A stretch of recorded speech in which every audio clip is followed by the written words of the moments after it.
প্রতারণার অভিনব সব কায়দা অবলম্বন করছে অনলাইন অফলাইনের প্রতারকরা। আপনি যতই চালাক হয়ে ওঠেন, কিন্তু এরা আপনার থেকে এক কদম না ৩ কদম এগিয়ে থাকবে।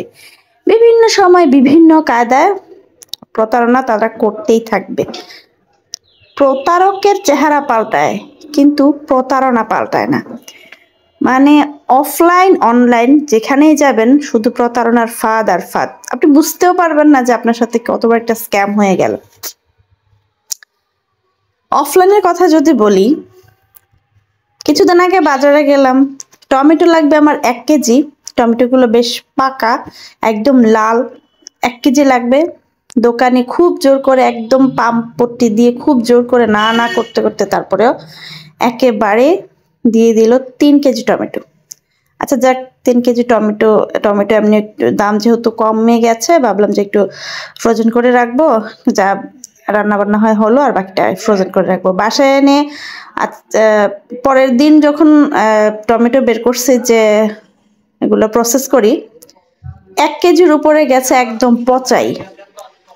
উপরে ভালো টমেটোগুলা দেখে ভিতরে সব আজেবাজে দিয়ে দিছে। ব্যবসাকে আল্লাহ হালাল করেছে।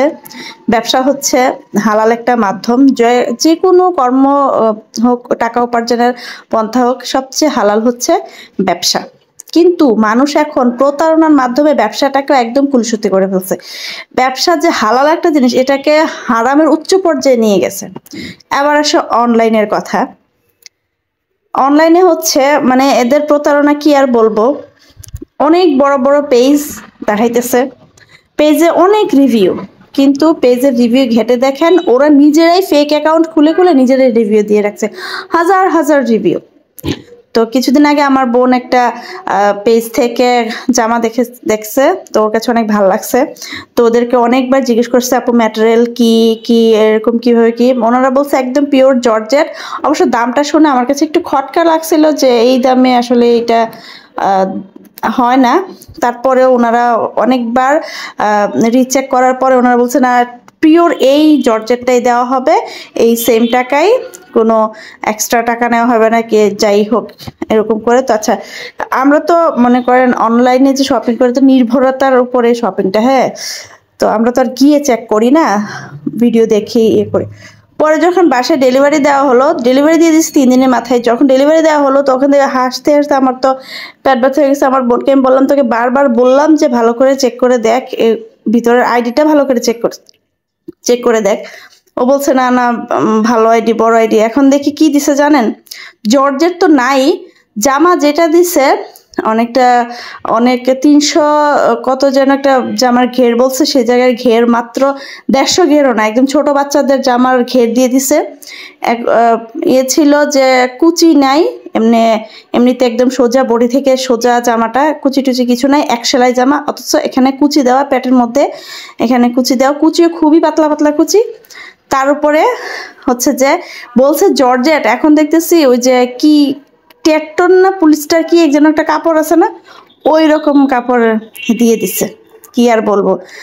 আর এখন কিছু প্রতারক হচ্ছে এরকম বড় বড় কিছু নাম ব্যবহার করে, যেমন ডক্টর তাসনিম যারা, ডক্টর জাহাঙ্গীর কবির, ওনাদের নাম ব্যবহার করে করে পেজ খুলে ওরা বিভিন্ন পাইলস, অর্শ পাইলস, যৌন রোগের চিকিৎসা করে, এরকম আর কি রিভিউ। পরে রিভিউগুলো চেক করে দেখলাম যে ওদের নতুন নতুন আইডি রিভিউ সব।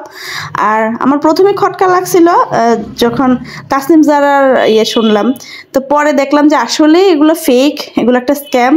গত পরশুদিন তাসনিম জারার নিজস্ব ইউটিউবে দেখলাম, উনি বলছে যে এগুলো হচ্ছে স্ক্যাম। উনি এরকম ওরকম কোনো পেজ নাই, বা এরকম কোনো পেজের সাথে উনি কাজ করেন না, বা এরকম কোনো প্রোডাক্টে উনি ব্যবহার করেন না। তো আবার দেখলাম যে বারিশা হক, উনি বলতেছিল উনি নাকি জাহাঙ্গীর কবিরের কি প্রোডাক্টের সাথে কাজ করেছে, লাইভ করেছে, এই সে অনেক কিছু। তো এরপরে জাহাঙ্গীর কবির উনি বলতেছে উনি এরকম কোনো প্রোডাক্টে মানে বিক্রি করে না, সেল করে না, বা ওনার ওরকম কোনো প্রোডাক্ট নাই, বা কোনো বিজনেস পেজ এরকম কিছুই নাই। তো এখন আমার কথা হচ্ছে, উনি বারিশা হক উনি কি স্ক্যামের শিকার কিনা এটা উনি জানে, আমি ঠিক জানি না।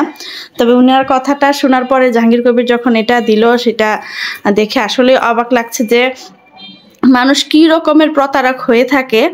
মানে এত বড় একজন ব্যক্তি উনার নাম ব্যবহার করে প্রতারণা করছে, তার উপরে অভিনব সব প্রতারণা। আল্লাহ সবাইকে হেদায়েত দেখ। ব্যবসাটাকে মানুষ যে কি পর্যায়ে নিয়ে গেছে, মানে ব্যবসা, হালাল ব্যবসাটাকে মানুষ নিজেদের কর্মকাণ্ডের মাধ্যমে একদম হারাম করে ফেলছে। কি আর বলবো, অনলাইন অফলাইন কোনো জায়গায় আপনি মানে শান্তি পাবেন না, প্রতারণার শিকার হতেই হবে। চোখ কান খোলা না রাখলে বর্তমান জামানায়, বর্তমান যুগে আসলে বেঁচে থাকা, ভালোভাবে বেঁচে থাকা অনেক মুশকিল।